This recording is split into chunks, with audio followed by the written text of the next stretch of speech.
विधायक दल के नेता बाबूलाल मरांडी एक प्रेस कॉन्फ्रेंस को संबोधित कर रहे हैं, वो भी आपको सुनाते हैं।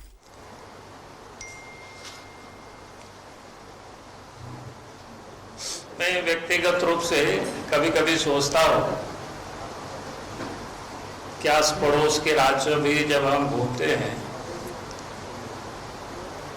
तो लगता है कि कहीं झारखंड से भी कहीं अधिक गरीबी है या फिर,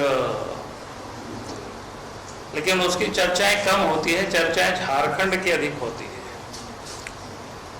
और झारखंड के परसेप्शन इस प्रकार के, मानो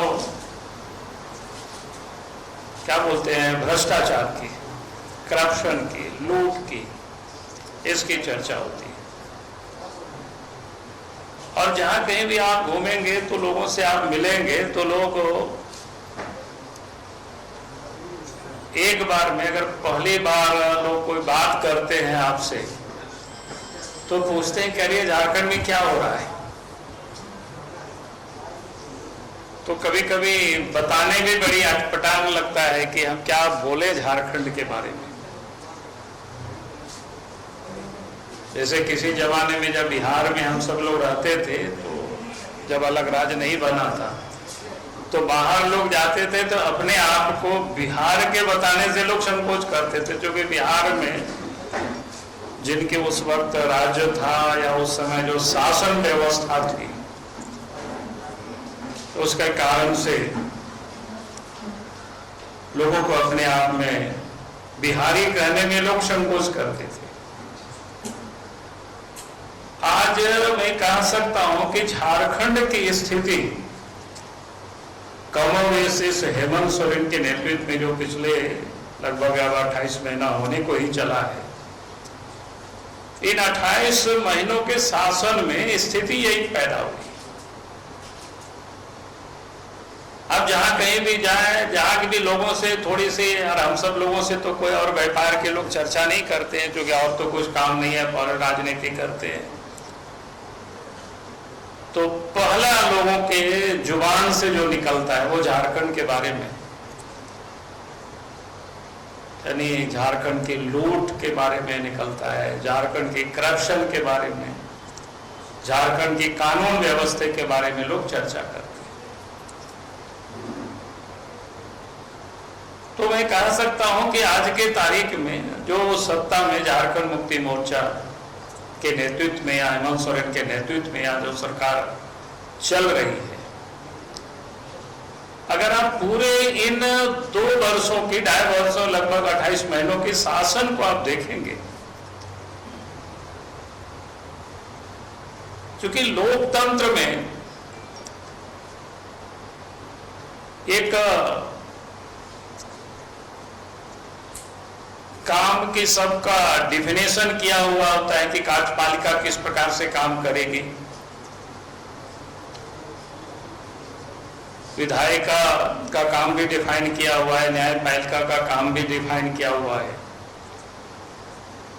लेकिन मैं कह सकता हूं कि आज जो झारखंड प्रदेश में जिनकी सरकार है, हेमंत सोरेन जी के नेतृत्व में जो सरकार चल रही है, यानी लगता है कि उस डिफिनेशन को, उस परिभाषा को, कार्यपालिका कैसे काम करती है, उसको पूरी तरह से लोगों ने बदल दिया। बल्कि जो नियम कानून बने हुए उस हिसाब से चलना तो लोग छोड़ दिया, बल्कि अपने हिसाब से नियम कानून को चलाने की लोगों ने कोशिश की। आप सब लोगों के सामने मैंने पिछले दिनों समय समय पर प्रेस कॉन्फ्रेंस भी हम सब लोग करते रहे, आपके समक्ष आते रहे, सरकार को पत्र भी लिखते रहे। जैसे पिछले दिनों आप सब ने देखा कि दारू को लेकर के किस प्रकार से दारू के लिए सरकार पहले टेंडर निकालती है, जब उनके मनपसंद कॉन्ट्रैक्टर को पसंद नहीं होता है तो उस नियमावली को सरकार बदल देती है और फिर से लोग डालते हैं। तब फिर उसके बाद भी आप सब लोगों ने देखा होगा कि हमने उसका उल्लेख कर दिया था सब, बिल्कुल किन किन लोगों को देने की सरकार तैयारी कर रही है, और बाद में वो भी बिल्कुल सत्य साबित हुआ कि जिस चीज को मैंने इंगित किया हुआ था, जो हमें जानकारी मिल रहा था। मैं इसलिए इस बात को कह रहा हूं कि सरकार अगर नियम और कानून से चली होती तो आज राजकीय दुर्दशा नहीं होती। सरकार नियम कानून से नहीं, बल्कि सरकार अपने सुविधा के हिसाब से या उनके चहेते लोगों की सुविधा के हिसाब से नियम कानून सरकार बनाती और चला रही। पिछले दिन आप सब लोगों ने देखा कि झारखंड के अंदर में बालू को लेकर के भी क्या हुआ, विधानसभा में क्या बोलते हैं सरकार। और आज से नहीं, 2 साल से, पिछले बार भी जब विधानसभा का सत्र चल रहा तो उस समय भी बालू को लेकर के मामला उठा था। इस बार भी जब विधानसभा का सत्र चल रहा था उस समय भी बालू का मामला उठा था, और सदन में मैंने भी खड़े होकर के बालू के विषय में सरकार को भी कुछ मैंने सुझाव दिया था। पिछले बार भी जो सरकार ने जवाब दिया था, इस बार भी सरकार की वही जवाब थी, लेकिन परिणाम क्या था? बिल्कुल शून्य था। यानी पूरे 2 वर्षों में किस प्रकार से बालू की भी लूट जारी हुई, वो किसी से छुपा हुआ नहीं है। और हालत इतनी खराब हो गई कि इंदिरा आवास भी, ये प्रधानमंत्री आवास भी नहीं बन पा रहा है। गांव गरीब लोग घर बनाते, वो लोग भी बेचारा परेशान है। अगर नदी नाला से लोग लाते हैं तो उनके ऊपर भी केस होता है, उसको भी पकड़ करके जेल में डाल देते हैं, उसकी गाड़ी को जब्त कर देते हैं। ये आम बात है। पिछले दिनों आपने देखा होगा कि जिन लोगों की माइनिंगें चल रही थी, जिन लोगों ने लिया हुआ था, उनकी माइनिंग के लीज भी सरकार क्या कहते हैं उसको, पर्यावरण की स्वीकृति नहीं मिली तो उनको नहीं दिया। लेकिन उसी में से आप देखेंगे जिन लोगों ने जो पैसा दिया तो फिर उनके लिए उन्होंने कर दिया। यानी कानून सबके लिए एक समान नहीं है, हर लोगों के लिए अलग अलग। क्योंकि जहां पर उनको इलीगल ढुलाई करना था वहां क्यों वो देंगे लीज? अगर वहां एक घाट से तो दोनों काम चल नहीं सकता है, लीगल और इलीगल नहीं चल सकता, चलेगा तो कोई एक चीज है। उसी प्रकार से पत्थरों की खदानों में भी आप देखेंगे कि पूरे राज्य में आज के तारीख में पत्थरों की खदान कम है। यानी लीगल काम कम हो रहा है, इलीगल काम अधिक हो रहा है पूरे प्रदेश के अंदर में। और इलीगल काम दूसरे को तो छोड़ दीजिए, सत्ता में जो बैठे हुए लोग हैं वो लोग इलीगल काम चलवाते हैं। और इलीगल के बारे में पिछले दिनों माइनिंग के बारे में हम सब लोगों ने बताया कि भाई मुख्यमंत्री अपने नाम से ले रहे हैं, पत्नी के नाम से जमीन ले रहे हैं,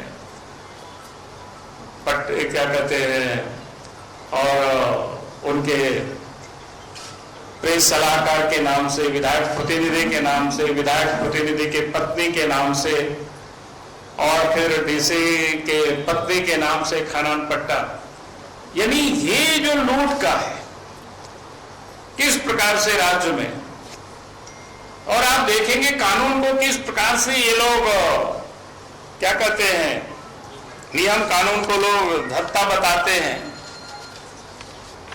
जहां पर ग्रैंड माइनिंग की काफी चर्चा हुई है, ग्रैंड माइनिंग जहां उनके भाई उसमें से पार्टनर है ग्रैंड माइनिंग कंपनी में, पाकुड़ जिला में उन्होंने जो खनन पट्टा लिया, और उसके बाद किस प्रकार से इलीगल माइनिंग हुआ, उसके बाद पिछली सरकार ने उनके ऊपर जुर्माना किया। आज तक उस पैसे को भी सरकार क्या कहते हैं वो लोगों ने, ग्रैंड माइनिंग के लोगों ने जमा नहीं किया। और इतना ही नहीं बल्कि ग्रैंड माइनिंग के एक क्या कहते हैं उसको,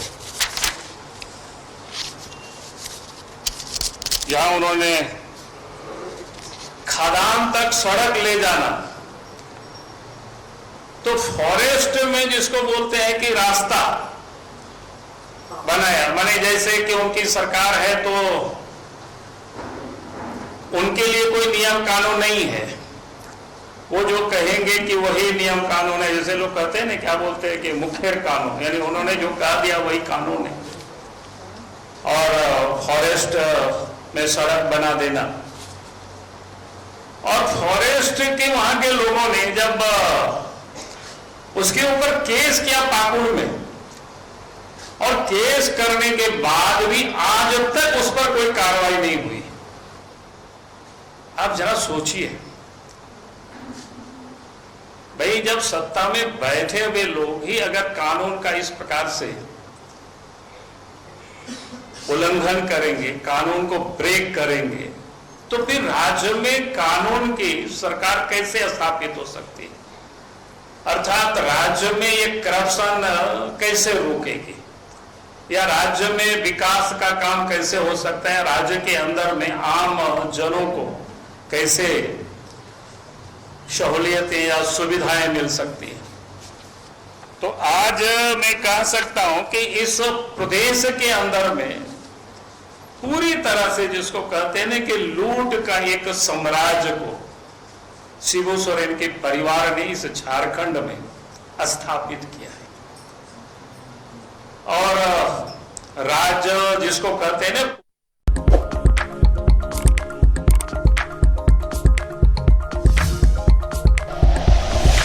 like and share videos, subscribe करें हमारा चैनल और प्रेस करें बेल आइकॉन। न्यूज़ 11 भारत, सच है तो दिखेगा।